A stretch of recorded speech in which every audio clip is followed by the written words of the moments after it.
week's edition of the Extra Point. I'm here with Zach and Callie, my two favorite buddies in the world. And we got a new recording stage area, guys. Yeah. We got a round. This is a real round. This is actually a real round table. We're like the Knights back in the old days. Yeah. Exactly. Talking football knowledge. Talking about football knowledge, we'll have a lot to talk about in college football this past week. Arguably, we were talking one of the best weeks first week in college football history, I would say. But let's talk high school ball. We'll start with Coffee County. Lost to Smyrna. I think, Zach, you predicted that would probably happen 56-10. Next, they play Walker Valley. What are you seeing about that? That's going to be a more favorable matchup for Coffee County. Walker Valley is a good, solid team up there from Cleveland, but I think Coffee County with Alante Taylor might be able to cut into that and get some big plays and be able to get on the board. So I anticipate that being a close one. Against Smyrna last week, they struggled with turnovers. Alante threw 2 interceptions, and then the other quarterback, Prater, and I can't remember his first name off the top of my head, he also threw an interception. So that just killed them against a good Smyrna football team who's probably playing the best football out of everybody in the state right now. So I think this matchup against Walker Valley, especially getting that they're going to be hosting the game, I think that's going to help them out. Yeah, it is at home. Let's talk about Franklin County. So I think you had said maybe last week, I may be wrong, that Stewart's Creek was one of the best 1 and 2 teams or something. Yeah, Coach Smith has said they're one of the best 0-2 teams. They have yet to win a game, losing to Overton and to Smyrna, and pretty bad losses. They really did impress me, to be honest. The score was 27-0, but the score was not an indication of how good of a game it really was. I just spoke with Coach Perry with Mount Juliet, and he reiterated the same thing. Looking at film, he said the same thing. They forced 4 turnovers for Stewart's Creek. They kept it to 1 score up until the 3rd quarter, and the defense has basically played out. I mean, the thing Franklin County faces right now is kind of the same thing as Tullahoma. There's no depth. A bunch of young guys are basically having to stay in the entire game. So they go up against Mount Juliet this week, who's also 1 and 2, same as at home. Had a really good crowd come out last week. Hope to see a good crowd this week, because I think that is a game changer. Coach Smith wants the guys to be more consistent on offense. They have got to get something going offensively. I feel like if they could, we could see some closer games, anyways, than what we might think. All right. Well, let's talk about the elephant in the room finally. We knew Tullahoma was going to have a tough time against Marshall County, Zach, and they did. And they did. It was 55-7, unfortunately. But they now have Shelbyville at home this week, right? Yeah, this is going to be an interesting matchup. Shelbyville's coming off of a 71-34 loss to Summit last week, so the defense is kind of lacking for Shelbyville. Apparently, Summit's not a big school. But Summit's on the rise But this Summit year. is on the rise. Yes. You can see that last year. I covered the Franklin County Summit game last year and got a chance to see Summit up close. And you can see that there were little good things that were starting to develop for Summit. What size is Summit? Are they in 3A or 4A? Or? 4. They're 4A. Yeah. I had the coach's off the top of name. my head, I couldn't remember. They made the big podcast for the Tennessee and was talking about them, what a program that they're building down there, up there. Well, so against Shelbyville, what do you think? This is going to be I honestly, this is one of those that I have no idea what to expect. So, Tullahoma, despite the score 55-7, Coach Allo was actually quite happy with their performance. They didn't back down. Marshall County was definitely the number 3 ranked team in the state for a reason. It was 27-0 at halftime, only 27-0, but at the end of the 3rd quarter, it was 55-7. So it was all but over then. I mean, it's just little things. I mean, you can look at that score and say, well, Tullahoma didn't do anything, did they? Except for get 1 touchdown. No, they had sporadically big plays here and there against Marshall County's defense. They just couldn't do anything with it. Yeah, they'd hit a big 30-yard pass. Couldn't do anything with it. Get down to the 15-yard line. Can't score it. Yeah. So it's just a matter of putting things together. And against Shelbyville, whose defense obviously is lacking right now, I think they might be able to put up some points. Now, whether or not that's enough to get a win, I have no idea. Well, you gotta crawl before you can walk. Franklin County game, who's going to win? Oh, well, I think Mount Juliet will pull it out. Though I think if Franklin County could get anything going offensively, that it could provide an interesting game. I'd love to see them win. Oklahoma game, who do you think's gonna I win? think Shelbyville's going to edge them out, unfortunately. Yeah. Okay, glad I don't have to have a pick in that fight. All right, let's move on to college football. We'll talk real quick about last week's picks. Joe 6-3, Zach 6-3, Woo! Callie 5-4. Only one loss compared to y'all, so I think I did okay. I don't know why I picked UCLA over A&M. I don't know what I was thinking.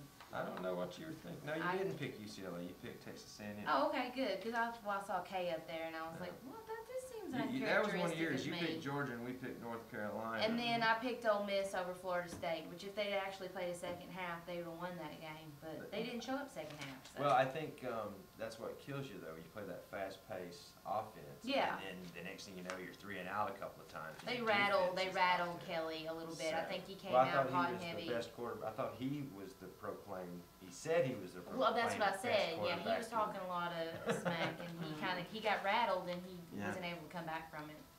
Good games last week. Texas, the Texas Notre Dame game, that was great. Yeah, definitely a fight to the finish. Yeah. Georgia North Carolina was a really good game, fight to the finish. on that LSU one. Wisconsin. Yeah. you know, arguably one of the worst weeks in SEC first game ever. Yeah.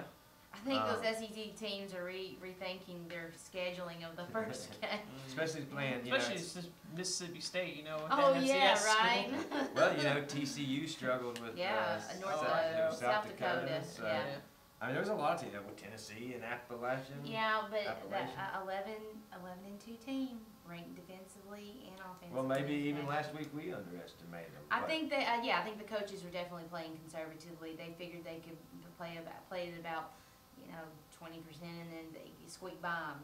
I'm but, gonna tell you what. If I was a coach or something, somebody'd be fired on Friday morning. I'd almost have to make a point. but it's first game of the season. I mean, Yeah, you're basically and working whenever you out. play against some of those smaller schools like Appalachian State, you wonder how much a school like Tennessee was willing to tip their hand. Exactly. That was my Thank you, question: Zach. is how much did they actually want to tip their hand in this game? Sure, you got your set plays that you want to execute, but were they treating this more like it was a quote unquote scrimmage? Like for high school football, they don't show what they typically Exactly. got, so Yeah. they just hold that back into the regular Exactly. season. So I was wondering if Tennessee might be doing a little bit. Well, of we're that gonna in that hope game. that that's exactly what they were doing, because Well- 150,000 people are gonna show up on Saturday Yeah. night, and if they lose, it's gonna be the longest ride home And in the history let's of go football. to picks real quick, and then I actually want to talk a little bit about the coaches poll and the AP poll. Speaking of the battle at Bristol, the largest football game, college football game, probably pro football game, doesn't matter, largest football game in history is what it's going to be. Yes. Tennessee plays Virginia Tech in a neutral area, so it should be fairly neutral. So who do you Mhm. think's going to win that game? I like Tennessee in this one. I really think they were holding back last week, so I think Virginia Tech still got a lot of question marks under a first-year head coach in Justin Fuente. Now, if we played him next year, I'd be a little bit more worried. Yeah. He's a good coach. He's gonna do well for that program. Yeah, I agree. I think So he's who you a got? tremendous coach. Tennessee, Of course. of course. I'm going to go outside the box, and I'm going with Tennessee. No, I kind of agree with you guys. After looking at Virginia Tech, they struggled last week a little bit against Liberty. Yeah, against Yeah. Liberty, and I'm kind of like you. I don't think Tennessee wanted to show everything they had in their hat. Sure. This could be an interesting game. This is basically a home game for both teams. MTSU at Vandy, but I mean seriously, it's really a home game. For Yeah. both teams. I'm gonna pick MTSU with that 55-0 That was win an over impressive- Alabama and A&M. I think MTSU will. Can put I some like points them on in the this. board. Yeah, I like them in this. I don't know. Guess Something just tells me to pick Vandy in this one, so I'm going Vandy. I think this is a toss-em-up game, really. But Yeah. I kind of feel the same way you do. However, I'm like you. MTSU can score some points, Yeah. and I think they're going to. And I don't Now, think who Vandy won can. last? Did they play last year against Oh. one another? Yes, Yes. and Okay, Vandy Vandy. ended up winning at Okay. MTSU. Okay. But it was close. It was close. Yeah. So I am actually going with MTSU. Go Blue Raiders. Our producer will be happy about Yeah, that. He's over there exactly. smiling right now. This might be an interesting game. South Carolina, Mississippi State. Yeah, it will be an interesting game. What about Mississippi State's loss? Yeah, Mississippi Yes. State is coming off of a loss last week to South Alabama. Alabama. So, kind of needed to recover. They need to recover. I don't think they will recover. I No. think South Carolina, is good enough defensively. Yeah, I'm with you on that, actually. We can agree on, and I hate to go over Will Muschamp, but I'm gonna do it, because it's a smart decision. I agree with you. I think South Carolina's still struggling. Mississippi State, once again, maybe they didn't want to tip their hat, but until they show me something, I'm going to have to go with South Carolina on that one. I think this might be one of the games of the week. Arkansas, which really isn't ranked right now, but we all know is a pretty good team, Yeah. is at TCU, who struggled last week. Yeah, they did against South Dakota. And, Arkansas is a good, strong offensive run team. I feel like they're the Tennessee of the West. That's what I call So them. who do you think then? I'm gonna say Arkansas, because I like my SEC boys. It may not be the smartest pick, because TCU is still ranked, right? They didn't fall that far, but I like Arkansas. I like Arkansas too in this one. I don't know. Something just. Look at us getting long.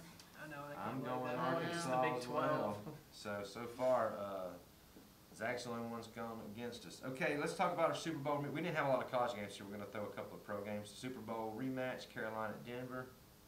I like Carolina. I think there's too many question marks with Denver. Denver losing Peyton Manning and Brock Osweiler, so.